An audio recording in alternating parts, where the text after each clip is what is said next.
Ngomong aja direksinya dari kalian, ngapain harus 3, 2. Oke.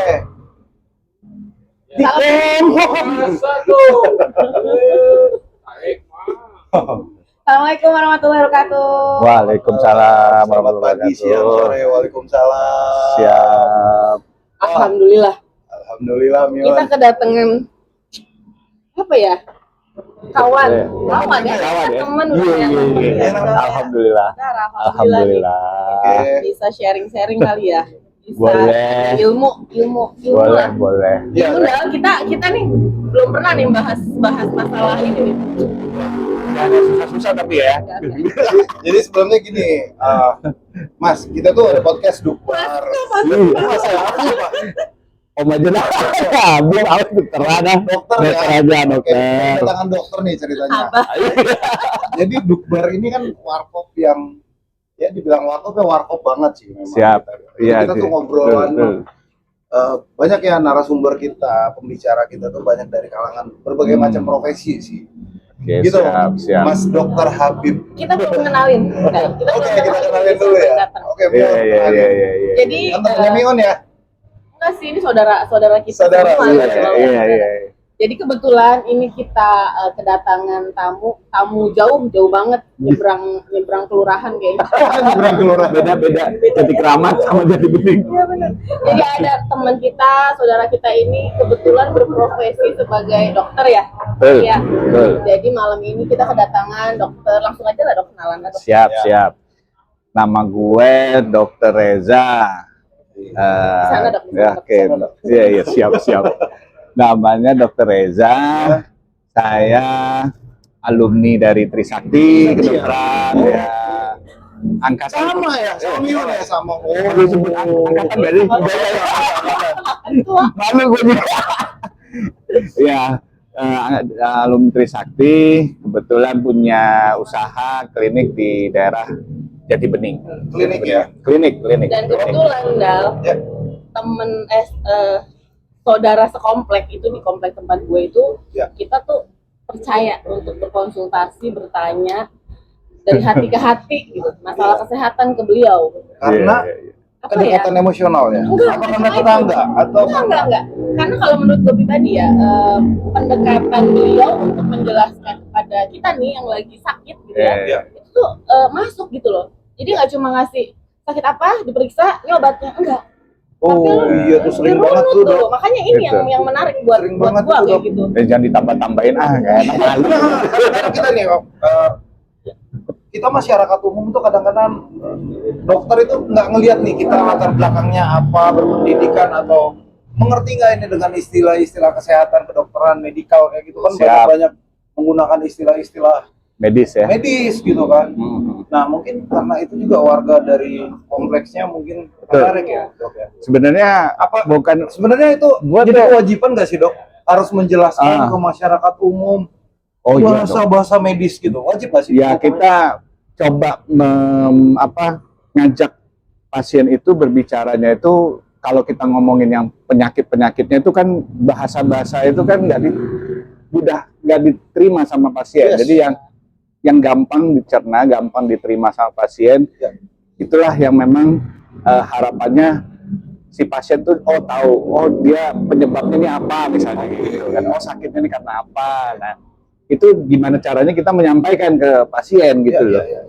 Nah kalau dibilang ngomong tentang penyakit misalnya cefalgia atau dengue atau apa, itu bahasa kita. Ya, Nah betul. kalau bahasa kita coba implementasikan ke pasien itu bahasa yang mudah diterima sama si pasien gitu. Oh disclaimer juga nih, gue sebenarnya Ya. Mami Un ini Yes. ya, gue ini sebenarnya warganya dia juga dulunya, gitu loh. Oke. Dulunya gue di Perumahan Santuari, dulu tinggalnya di situ. Cuma udah pindah tapi hatinya tetap di sana. Iya. Jadi dok, Jadi kapan nyari rumah di situ? balik tadi tuh aku seru tuh. Bukannya kalau profesi kedokteran itu pasti ada SOP ya, SOP profesi itu. Artinya ketika di dunia akademi mungkin di perkuliahan saat itu kan mungkin udah diberikan bahwa ada cara-caranya gitu. Itu dengan menggunakan bahasa keseharian atau lebih apa ya, lebih lugas lagi bahasanya itu tidak melanggar SOP kedokteran, Dok? Sebenarnya sih untuk kita belajar di dunia di kuliahan itu nggak dapat sebenarnya. Semuanya ada di lapangan sebenarnya, di lapangan. Tapi kalau di kuliahan itu ilmunya aja, ilmu tentang tentang penyakit ya. Tapi implementasi di luar di masyarakat itu by otodidak aja sebenarnya. Gimana caranya kita supaya pasiennya nyaman, supaya pasiennya mengerti. Sebenarnya intinya sih masalahnya cuma di edukasi sih, Om. Edukasi tentang kesehatan lah pasti ya, masyarakat yang ada. Itu yang gua pribadi rasain tiap bedanya konsultasi dengan dokter lain, terus gua ke dokter Reza. Tadinya gua tuh salah satu orang yang anti ke dokter. Jadi kalau untuk urusan saya anak gue pilek, batuk atau gue sendiri gitu, gue tunggu dulu sampai seminggu. Gue cari obat misalnya madu dulu, apa dulu gitu kan. Cuma terus kalau udah begitu udah lama, gue baru ke dokter. Nah, begitu gue pindah di komplek ini, gue ngeliat tetangga gue kok sakit, udah ke dokter Reza aja gitu kan. Gue nggak promo ya dokter. Iya. Gue cari tahu dong kenapa kan gitu kan. Kebetulan anak gue sakit waktu itu sana, terus ternyata nggak langsung periksa apa-apa, enggak, cuma diurut, enggak, bener-bener diurut awalnya kenapa, kakak makan apa, gejalanya apa, jadi bener-bener diurut, SOP ya. dirunut bener-bener. Jadi ini baru kali ini gue ngerasa kayak gitu. Biasanya kan langsung oke dah langsung tulis resep kan, di sini enggak. Oke, kalau ini berarti ini nih penyebabnya A, terus ini tuh ini B, terus ini C. Nanti kalau udah ini nanti ada ini gitu. Pertanyaannya sampai ke dokter Reza. Pertanyaannya ke dokter Reza artinya apakah masing-masing dokter itu beda cara-caranya, itu memang sah-sah aja, Dok? Sebenarnya nggak ada yang beda. SOP-nya itu kita kalau yang namanya kita orang berobat itu ada tahapannya. Pertama ada anamnesa. Anamnesa itu kita kayak apa ya?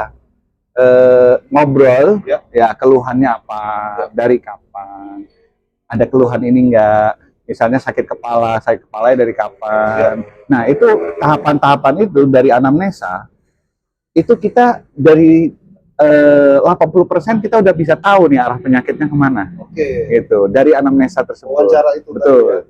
Jadi tahapan yang pertama adalah anamnesa, habis itu masuk ke pemeriksaan fisik. Nah pemeriksaan fisik itu loh yang pakai stetoskop. Itu pemeriksaan fisik itu kita angkanya tuh 10%. Jadi kan nggak mungkin pasien tiba-tiba datang langsung tiduran langsung periksa, itu nggak mungkin. Nggak mungkin. Pasti dia akan anamnesa dulu. Tapi banyaknya pertanyaan wawancara lamanya itu mempengaruhi budget lo nggak? Kan konsultasi ada harganya. Konsultasi ngobrolnya udah 5 menit. Iya. Argo jalan nggak tuh? Kalau gue ya. Gue nggak 5 menit. Nggak pakai 5 menit, sejam gue tayangin kok, Om. Iya. Bisa lama. Argo sama aja. Sama ya, berarti. Flat. Argo flat. Nggak ada kalau kita nambah sejam berapa, gitu ya nggak ada. 5 menit ke atas 10 menit angkanya segini nggak ada. Nggak ada ya? Mau nanya di luar penyakit itu juga dilayani. Nggak ada masalah. Itu kita paling bermasalahnya dokter paling antrian panjang nih. Iya, nah itu ya paling. Di klinik gue, alhamdulillah pasiennya dikit. Jadi konsultasinya bisa betul. Karena mereka sembuh. Iya. Balik lagi berarti. Harapan gue begitu. Harapan gue begitu. Mereka udah tahu kali ya dok ya preventifnya seperti apa. Betul. Nah, itu dijelasin sama dokter Reza. Nah makanya aku pengen tahu deh. Sebenarnya harapan dokter itu berharap kesuksesan seorang dokter gitu. Berharap pasiennya balik lagi atau bertambah banyak dengan jenis penyakit yang sama, atau nggak balik-balik lagi untuk jangka waktu panjang? Kepengennya yang gue jalani sekarang nih ya, yang gue jalani sekarang ini justru mereka nggak akan datang lagi. Kalau bisa datang lagi itu dengan pasien yang dengan sakit yang beda. Gitu. Misal contoh orang sakit kepala. Nah sakit kepalanya kenapa dulu gitu loh? Kayaknya gue nih. Nah, misalnya sakit kepala gara-gara lagi flu misalnya, flu bisa sakit kepala kan? Nah, orang nggak makan misalnya, sakit mah lambung bisa juga lari kepala. Terus nggak punya duit, apalagi. Nah, mindset itu harusnya penyebabnya yang harus diobatin. Kalau sekarang kita sakit kepala ya udah yang gampang, gitu. Belilah Bodrek atau Paramed ya, Nggak apa-apa. nggak masalah ya. Nah ini yang mudah, yang gampang dibeli di warung lah ya. Ya, nah itu mungkin sembuh. Tapi kalau penyebabnya masih sama, nggak punya duit, Ya. akan muncul lagi sakit yang sama gitu loh. Beda kalau itu. Gitu. Kasih aja obat yang warna merah sembuh itu, yakin gua. Ya. Nggak pakai Kalau obat biru, tuh. biru kurang ya. Biru agak sedikit lah. Oke. Sakit dikit. Tapi ini dok, yang kemarin dok, yang kayak misalnya kemarin dokter jelasin ke saya tuh kemarin pas sakit. Saya bilang kan migran nih dok, ini gini. Terus Mami Un pakai obat apa? Aku obat ini. Terus dokter Reza bilang, nih kita lihat ya kandungannya. Gitu, Ya, kandungan ya, dari ini. betul. Obat warung pun dikupas sama beliau nih. Ya. Ini jadi gue nggak salah beli obat lagi gitu loh. Ya. Pada saat gue flu, gue nyarinya bukan cuma paracetamol karena paracetamol hanya mengurangi rasa sakit. Karena ternyata ada lagi yang untuk menekan rasa sakit dan influenza itu ya dok ya. Betul, Bener nggak? betul, Salah nggak dok betul. saya ini dok? Sebenarnya obat itu ada merek apa ya, merek komposisinya, merek dagang, ada merek yang komposisinya. Iya. Nah, apapun merek dagang, kalau pasti komposisinya mungkin ada yang sama. Misal contoh, ya misalnya yang tadi kita sebut nih, Bodrek misalnya. Nah itu isinya paracetamol. Ingredients-nya. Ya. Apa bedanya sama Panadol? Ya, Panadol kan paracetamol juga, sama dia. Nah, intinya Bedanya ada harga. bedanya harga pasti. Nah, ada orang suges, senengnya apa sembuhnya sama merek Bodrek misalnya kayak gitu. Nah, Ya, ya. padahal isinya sama, paracetamol juga Ya. gitu. Bahkan mencengangkan sih sebenarnya fakta di lapangan tuh kan ada istilahnya obat generik ya. Iya, Sama betul. obat yang Ya. apa sih Paten. namanya? Paten. Itu kan jauh banget tuh harganya. Ya, Itu gimana sih dok? Sebenarnya secara komposisi yang generik itu juga mumpuni. ya sebenarnya generik juga mumpuni, isinya sama, paracetamol juga. Misalnya kita beli ke apa dengan merek paracetamol, Ya, pasti ya. ada Ya, ya. produknya generik, paracetamolnya ada. Nah, memang harga apa terkait itu kan swasta. Kalau yang kayak Panadol itu kan produknya Ya, ya. dari luar kan. Nah, jadi memang tentu pasti ada harga gitu. Tergantung lagi si pasien ini sugesnya pakai Nah, apa berarti suges gitu. ya. Ada orang yang memang sugesnya pakainya yang generik misalnya kayak gitu. Jadi yang paten dia malah nggak bisa gitu. Atau dia nggak punya duit misalnya, Ya, ya. pakainya yang paracetamol aja. Nah, Dan dokter kebetulan ikut berperan serta dalam mengarahkan pasien itu untuk menggunakan merek apa? enggak, kita nggak. Artinya gua agak Gua- nakal nih dikit. Nah, Dokter ikutan ada bisnis tambahan. obat ini atau dikasih cuan nggak sih dari yang salah tiap satu jam selesai distributor? jam praktek udah ada yang nunggu. Ya, itu gimana dok? Ya, ya. Itu kita butuh tuh cerita Oke, kayak oke, gini. oke. Tiap selesai jam Ya, praktek sebut udah aja ada lah, yang mungkin nunggu. Ada Iya. sisi gelap. Gitu. sebut metrep lah ya. Nggak Ya, apa-apa. Iya. metrep lah ya, metrep medical representative. Nah itu memang mereka menawarkan produknya beliau ya, dari metrep itu untuk memberikan kepada pasien. Nah tentu juga di situ dia misalnya produknya untuk antibiotik misalnya. Nah antibiotik ya diberikannya pada saat pasiennya memang dia terinfeksinya antibiotik ya mau infeksi bakteri misalnya ya mau nggak mau harus kasih antibiotik ya, seperti itu. Ya dukungannya tuh memang harus seperti itu. Tapi kan kita nggak tahu ya kenyataan di luar Sampai berapa persen seperti dok? apa apanya. Ya kan, Berapa persen? kalau untuk terkait itu masing-masing dokternya ya Om ya. Masing-masing dokternya. Iya, masing-masing dokternya. Kalau gue sih dulu pernah juga ditawarkan untuk itu ya tentu ada simbiosis mutualismenya lah ya. Jadi Artinya dari kita nggak pungkiri juga ya. betul. Dokter kan nggak semuanya pegawai negeri kali ya. Betul. Ada yang swasta yang nggak PNS, Artinya ada bicara bisnis di situ kan. ada, Kecuanan lah. ya ada. Sekolahnya mahal Om, soalnya Om. Katanya begitu, katanya. Iya. Iya. Dari 10 kali Katanya begitu, tapi ya semua tergantung dari dokternya sih masing-masing. Tugasnya dokter itu kan kita udah disumpah untuk mengobati lah ya, intinya mengobatin. Pasti dia akan diharapkan dia sembuh. Kalau dia nggak sembuh, misalnya penyakit-penyakit yang sifatnya yang memang harus rutin minum obat misalnya. Nah itu saran-saran tersebut memang harusnya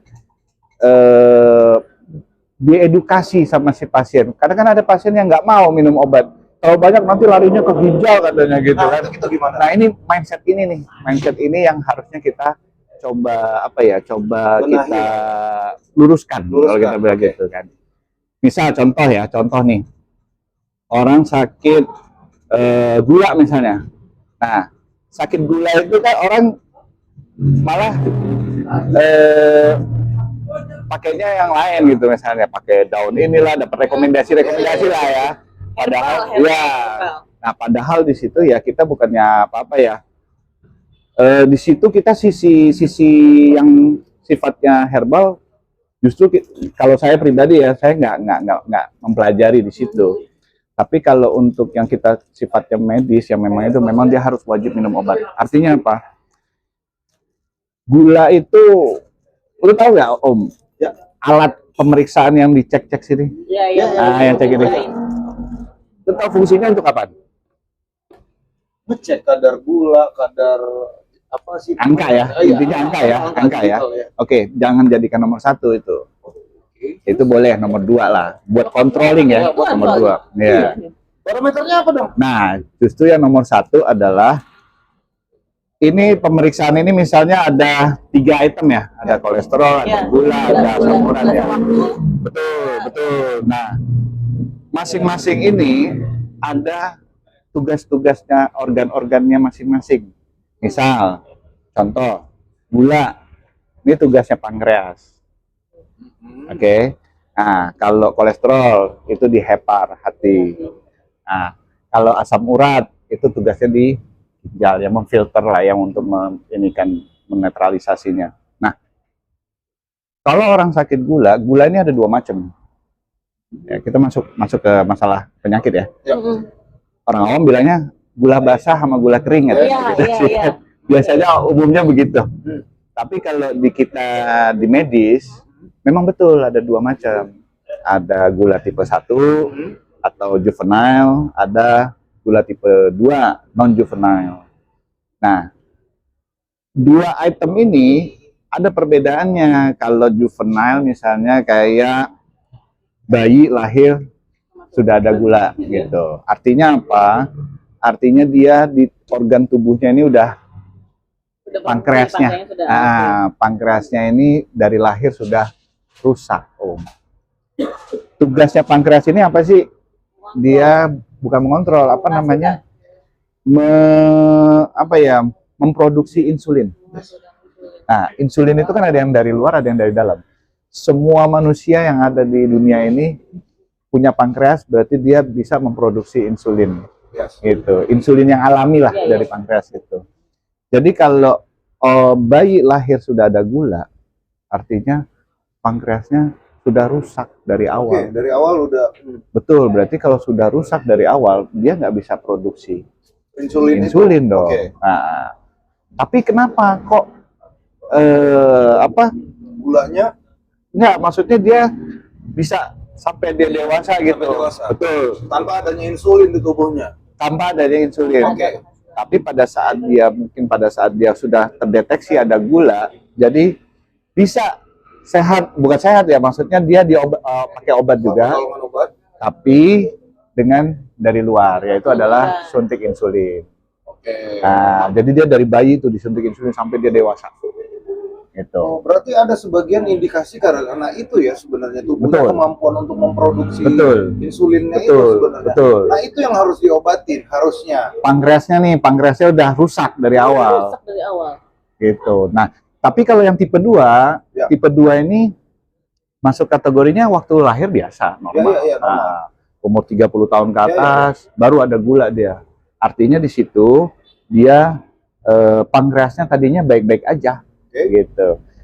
Dengan tapi jadi tidak baik karena perilaku hidup. Pola hidup lah jatuhnya ya. Nah, disitulah pola hidup. Jadi obatnya apa? Obatnya adalah masih dengan menggunakan obat oral, yang obat minum. Gitu. Nah, jadi apakah kemungkinan nanti bisa jadi pakai suntik atau nanti kebanyakan minum obat larinya ke ginjal? Itu saya nggak nyalahkan. Kebanyakan obat jadi nggak baik. Bener ya. Tapi kalau nggak ngikutin dosis yang kita berikan. kan dokter udah kasih Iya. taunya minumnya 1 kali sehari apa 2 kali sehari. Dia nggak minumnya 3 atau 4 gitu. Atau kurang malah. Atau dikurangin malah justru yang nggak minum Karena dia obat. takut. Karena dia takut. Pengaruh ginjalnya Betul. harusnya 2 kali, dia makan sekali. Betul. Kalau jam Gitu. minum obat itu Dok, kan ada yang bilang nih, kalau lu biasa minum obat jam 7, jam 1 sama jam 6 gitu. Ya udah tiap hari lu jam 7, jam 1, jam 6. Itu mempengaruhi nggak? Itu pengaruh nggak? Ya kalau yang ini sih dia biasanya obat itu diminum itu per 4 jam. Biasanya per 4 jam. Nah, tergantung dari si dokternya melihat indikasi atau keadaan umumnya si pasiennya juga. Ya kalau misalnya kayak gini, kayak kemarin misalnya ada anak demam tinggi gitu. Step, Yes. kejang demam. Mulutnya udah nggak bisa lagi buat konsumsi obat. Itu apa namanya, dalam keadaan yang daruratnya dulu yang kita obatin. Apa nih, pas datang dalam keadaan kejang, ya udah berhentiin kejangnya. Ya. Gitu. Caranya? Ada, memang obatnya ada, obat anti kejang gitu. Oh, itu obat. Kalau Itu yang misalnya itu lewat kejadiannya, Iya, yang lewat dubur. kalau benar. kejadiannya di rumah nih, Iya, belum iya. dibawa ke rumah sakit gitu kan. Hmm. Pertolongan pertamanya Dok. Pertolongan pertama itu biasanya kalau dia dalam keadaan kejang memang harusnya wajib cepat-cepat dibawa ke rumah sakit atau ke klinik misalnya yang menyediakan obat tersebut gitu. Karena obat tersebut obat keras itu, Iya, iya. nggak bisa Iya, sembarangan. makanya sebelum penggunaan obat itu biasanya butuh approval dari pihak keluarga ya. Betul. Itu apa sih alasannya, Dok? Karena itu kan apa ya, narkotik ya, obat psikotropika dia. Nah, I see. Aku pikir karena penggunaannya lewat jalur yang itu mungkin memang dibutuhkan, kan takutnya merusak atau apalah gitu secara etika, dan ini kan juga memang apa ada Kandungan. di situ nggak sih sebenarnya? Sebenarnya sih Lebih ke kandungan. Karena kan dia kejang. Nah, diberikan obat anti kejang gitu, anti kejangnya supaya dia lemas, dia tertidur. Nah, itu yang daruratnya dulu di situ. Oh, biar lemes. dia tidur. Gitu. Kalau yang itu Dok, yang pakai apa? Sendok dibeli Iya. pakai selimut apa yang dibasahin apa gitu Justru kan. kebalik, harusnya dibuka. Dibuka malah kalau karena dia demam tinggi kan. Betul. Apa sih yang lidahnya jangan sampai kegigit lidah tuh, Iya. pakai sendok gitu. Ya, gimana itu Apa, bahas. kan, pertolongan jalur pertama. nafas ya, Iya. supaya Sebenarnya sih itu nggak harus pakai sendok juga kali. Kalau sendok untuk sakit juga ya. Nah, ya pokoknya pakai roti kali biar Orang dulu kan Orang dulu ya. itu keras gitu. mendel. Ada yang pakai kopi, dikasih kopi. Gitu. Serius? Iya. anak tuh kita kasih kopi loh kata Iya. kata Iya. eyangnya kan kita kasih Iya. kopi biar jantungnya kuat. Iya. Ya sebenarnya sih nggak ada sih kalau Nggak ada, nggak ada. Itu apa ya, karena mungkin tradisi orang tua atau dulu orang-orang tua ya kayak gitu. Tapi kita- itu tidak berakibat fatal juga kan. Enggak, Artinya enggak. itu bagian tradisi, sebenarnya di medis sendiri nggak ada itu gitu. Ya, Tapi kita- tidak berbahaya buat pertolongan pertama, mungkin berbahaya nggak? ya kalau kita nanyanya sama yang medis, buat apa kopi itu? Mendingan disuguhin kopi minum enak. Itu silakan. Iya. Betul dong, Iya, boleh. iya, boleh. Betul dong. Nama itu boleh di Iya. ini kan. Siap. Nih dokter, Gini, enggak. malam-malam begini nih. Kayaknya ini kan dari tadi kita langsung bahas yang penyakit yang Berat-berat. yang berat-berat. Iya. Kalau buat keluarga dulu kali ya, boleh. edukasi awal kali ya Dok. Boleh. Atau ada hal-hal konyol apa gitu selama beliau praktek. Kalau yang saya sering, maksudnya nggak sering juga sih, yang terjadi di masyarakat itu kan sebenarnya mereka sah-sah aja nggak sih Dok? Apa karena itu tadi mungkin karena ketebat, aku masih seputar itu tadi, perilaku masyarakat kan gitu. Aku kalau ke dokter itu nggak sembuh, padahal sakitnya sama, dia ke dokter ini sembuh. Ya itu tadi kan bisa jadi karena faktor sugestinya Kalau tadi kan. ini si dokter bisa tidak menciptakan rasa Iya. ras ke pasiennya. Saya juga punya anak begitu Dok. Jadi setiap misalnya kan biasa ya, udah pakai BPJS nih sekarang. Terus aku nggak sembuh di situ, udah ke dokter yang ini aja, kebetulan ada dokter senior di tempat kita. Tapi memang begitu, setiap ke dokter itu pasti sembuh gitu. Iya. Yang di cover sama BPJS gitu malah lebih. Apa nggak tahu ya, mungkin udah pegel ngantrinya dulu. Itu udah ngaruh nggak sih Dok? Guru teler gua. Ada pengaruhnya nggak? Itu semua kan munculnya dari sini. Ya. Dari pressure stresnya, lihat wah antriannya banyak, sakit malah makin sakit gitu, bukannya itu semua memang adanya di pikiran semua. Ya. Jadi sugesti ya dok ya. Nah makanya itu dok, sebenarnya kan kita ini, kalau saya sih ngerasa di masyarakat kita ini, kita udah tahu lebih bagus apa sih mencegah daripada mengobati gitu kan. Betul. Nah tapi di negara Konoha kita ini, Konoha kita nggak sih?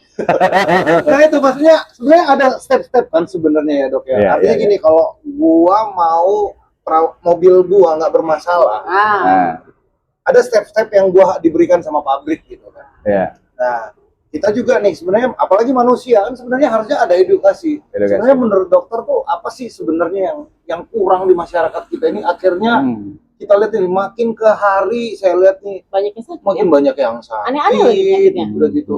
Dan pernah saya dengar dari ada dokter gitu ya, saya ngeliat di sosial media, sebenarnya rumah sakit itu fungsinya untuk eksigen dan kelahiran sebenarnya. Nah itu gimana dok? Oke. Pelayanan kesehatan itu kan ada 4 ya, ada 4. Jadi ada promotif, preventif, kuratif, rehabilitatif. Ya. Tahapannya. Jadi tentang promosi kesehatan, terus habis itu pencegahan, kemudian pengobatan, habis itu penyembuhan. Ya. Kalau diceritakan tadi kenapa, katanya rumah sakit untuk darurat sama apa tadi, lahiran. Betul. Dulu waktu gua tinggal di Arab dulu ya.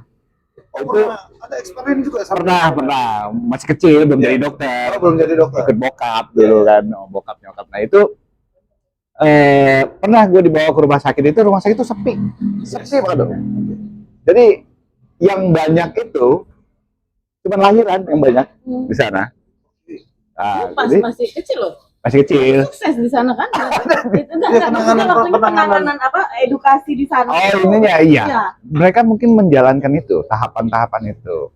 Jadi promosinya jalan, promosi kesehatannya jalan. Kemudian pencegahannya itu jalan. Nah, kuratifnya, pengobatannya ya tentu kalau udah nomor 1 sama nomor 2 dia jalankan, insya Allah rumah sakit sepi tuh. Nah, dengan hadirnya gue pulang ke Indonesia, pas pulang ke Indonesia ini bukan jadi dokter, masih kelas berapa ya, gue SMP lah ya. Dengan setelah selesainya gue jadi dokter, agak kaget memang. Luar biasa ya, rumah sakit udah kayak pasar gitu loh. Nah, tambah lagi dengan hadirnya program pemerintah BPJS misalnya, makin jadi gitu. Jadi justru yang harus dikedepankan sama kita itu adalah di promosi sama preventifnya, pencegahannya. Sebenarnya kan itu udah kelihatan dok, ya kan? Tahap 1 dan tahap 2 ternyata kurang berjalan nih di negara kita. Itu kan berarti kan sebenarnya sudah kelihatan dong, kita sudah bisa pihak-pihak tertentu sudah bisa menganalisa penyebabnya apa, terus obstacle-nya apa, kekurangannya apa gitu. Tapi kenapa belum ada langkah-langkah ke sana dok? Kesadaran dari masyarakatnya itu juga, kita kan SDM-nya mungkin belum sampai apa ya? SDM maksudnya tenaga medis ya kah? SDM bukan, maksudnya sumber daya manusia yang ada di masyarakat ya, terkait untuk pencegahannya. Nah, kayak misalnya kita kan di level di pemerintahan itu kan ada puskesmas. Nah, puskesmas itu kan memang tugasnya adalah melayani masyarakat melayani masyarakat. Ya nggak hanya posyandu doang ya. Ada pos-pos terkecilnya. Betul. Jadi ada edukasi. Betul. Sebenarnya posyandu tuh keren loh. Gue nggak pernah dapat undangan ada edukasi dari puskesmas ya. Iya. Ada nggak sih? Sebenarnya itu kan itu yang tadi balik lagi nih. Sebenarnya pemerintah udah coba ya untuk apa tadi yang pertama promosi tadi ya. Promotif itu tadi kan. Sebenarnya posyandu itu kan tadinya mungkin fungsinya untuk mengedukasi. Betul. Tapi ternyata kan belakangan hari itu cuma buat nimbang bayi. Sama vaksin. Sama TikTokan. Arisan Makanya sebenarnya fungsinya lebih luas kan, bisa mengedukasi gimana lansia, gimana penanganan sakit gula, biar nggak sakit gula, apa aja yang dikonsumsi, apa yang dikurangi, gitu ya maksudnya, gitu kan? Iya betul. Harusnya memang tugasnya puskesmas itu adalah melayani terkait yang promotif dan preventifnya itu. Yes. Nah, cuman kita kan mungkin di puskesmas itu petugas-petugasnya juga mungkin kurang atau gimana ya, akhirnya dia menggandeng menggandeng kita lah nih yang swasta nih, minta tolong bantuannya untuk melakukan edukasi ke masyarakat, nanti kita laporan ke mereka. Seperti tempat dokter sekarang praktek. Betul. Proven ya? Ya, klinik Proven Medical Service. Itu apa? Ada promosi, ada pencegahan, ada apa aja di situ? Nah, yang gue jalani sekarang ini Om, pemeriksaan selain pengobatan ya, tentu di penuh pelayanan kita itu ada pengobatan.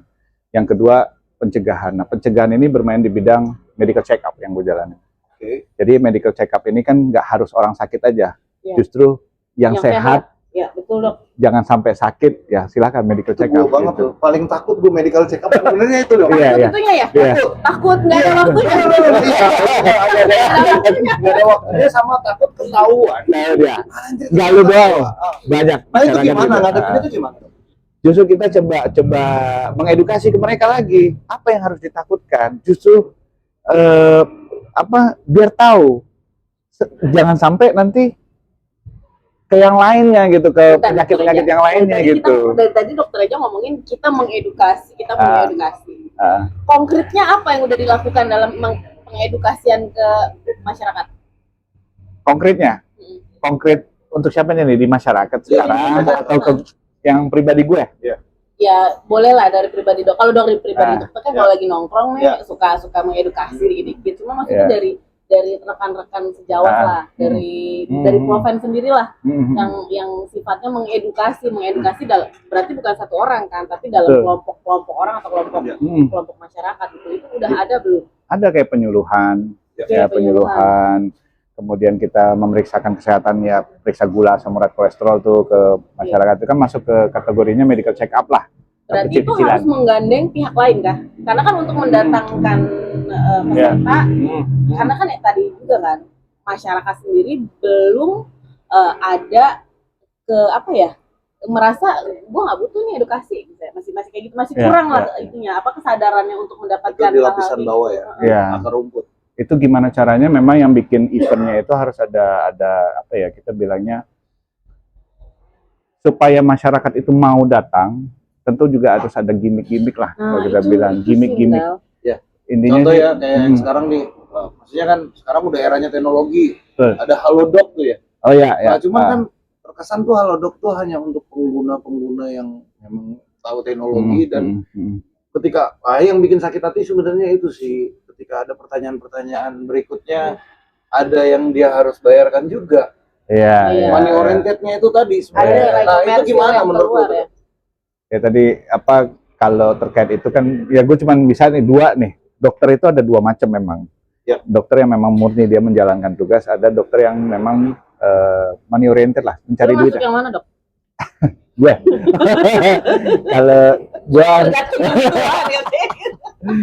Kalau posisi yang sekarang ini memang gue coba membenahi diri gue selama gue mungkin kerja.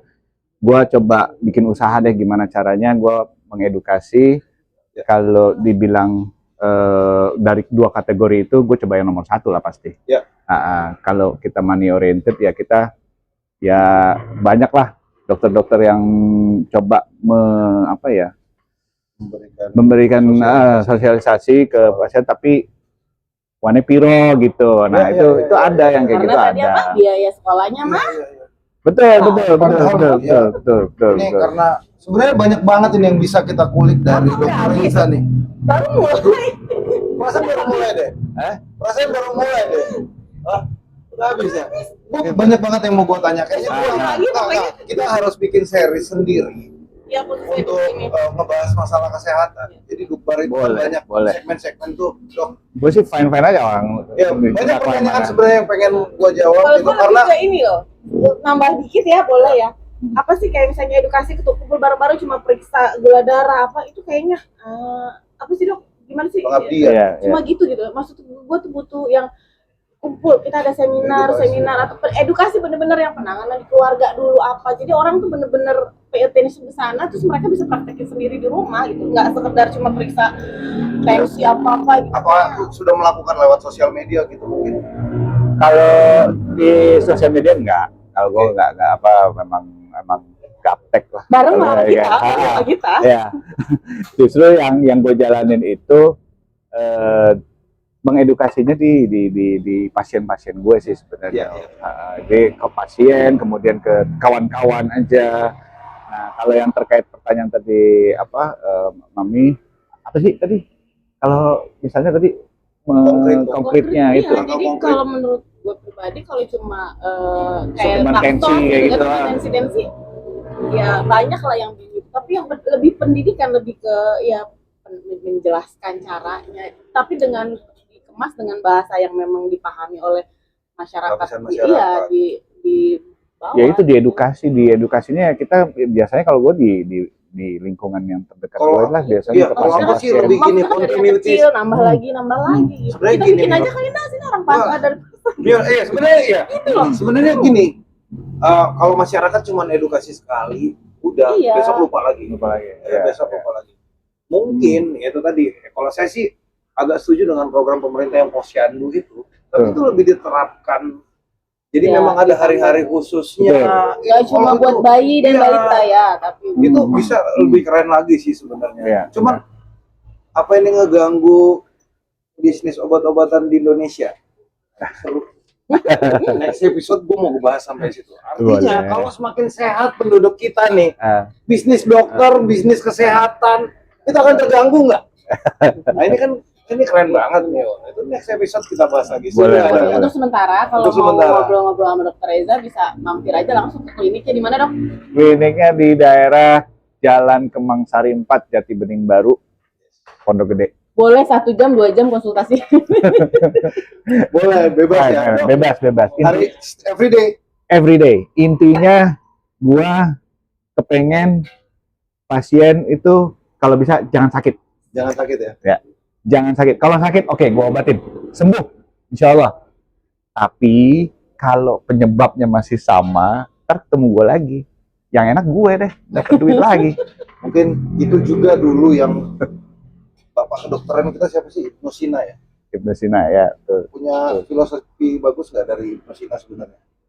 Waduh, gue filosofi gue paling buta yang kayak gitu. Sebenarnya kan Ibnu Sina itu kan dia dari awal nggak pengen jadi dokter juga, tapi karena dia punya ilmu itu akhirnya ilmunya bisa diterapkan sampai sekarang gitu ya. Mungkin ya, yang pasti kalau orang yang misalnya gue yang gue anggap wah ini dokter hebat nih, tokoh ya. Kalau gue sampai detik ini Menkes gue yang dulu, yang cewek, Siti Fadilah. Ya, Ibu Siti Fadilah. Apa ya, dia tuh kalau saya bilang kayaknya dia masih nggak langsung gerabak-gerubuk lah, masih dipikirkan apa penyebabnya, dicari tahu gini. Nah itu jadi nggak ujuk-ujuk langsung gitu, tapi harus dicari tahu apa nih penyebabnya, apa ini. Nah itu yang gua coba. Oke, Ngap, kita harus mulai peduli sama kesehatan. Ya itu harus penting banget sih, peduli sama kesehatan, sama ya kayaknya Dukbar podcast kita ini memang harus ada sesi untuk kesehatannya juga.